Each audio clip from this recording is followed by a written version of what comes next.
The real problem in basketball is not the extra 8 minutes of play.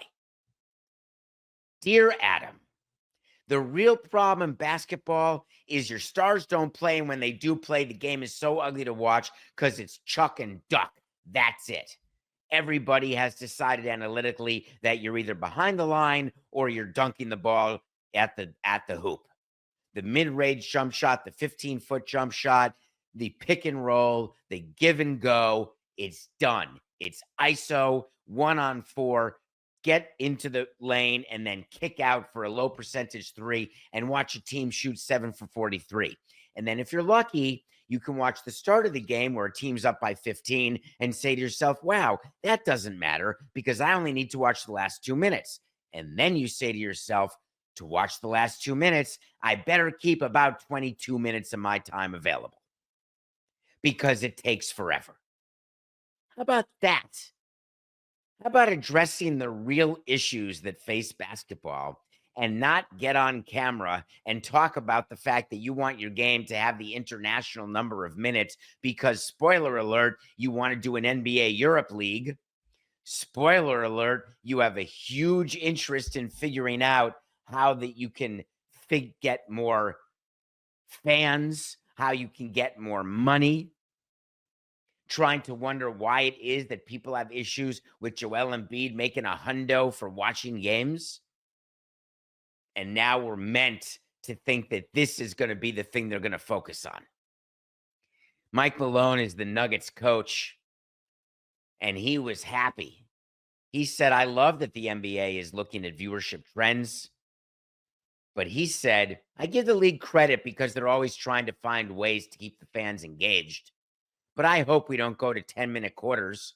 I hope we don't put in a 4-point line. I hope we don't become Barnum and Bailey.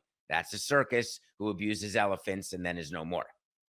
Or do whatever we have to do to keep viewership because there's a greatness and a history to this game and a purity to this game that I hope we can find a way to stay true to. Mike Malone represents what I call traditionalists. Mike Malone is representing what scores of old-time people in baseball talk about. I don't like the pitch clock. I don't like the intentional walk. I don't like the fact that we have a disengagement rule. There's only a certain number from the rubber. I don't like that we enforce a shift. People should be able to play wherever they want. If you want to play 9 guys in right field, 8 guys in right field, frankly, why is there a rule there's to be a catcher? Throw it over the plate, and if it goes to the backstop, it goes to the backstop. Not exactly sure why having conversations with these people for almost 2 decades, their point always was, why would you ever tinker with the greatest game in the world? And my answer always was, everybody tinkers with everything. And I would say to executives and owners and GMs, let's pretend that you worked in another business and you got really rich in that other business, the way all the owners did who got rich or wealthy or comfortable doing other stuff. Do you do your management meetings and your retreats year after year and say, way to go, guys. No changes coming this year. Then you have your meeting the next year. Oh, we are rocking and rolling. Stay the same. It's absurd. There is no business that should ever stay the same. You're always trying to improve. You're looking for incremental benefits. You're looking to increase revenue, cut expenses, increase margin, increase everything you can in order to make your business more valuable, to get more sales, to engage with more customers. Today's news is tomorrow's toilet paper, literally.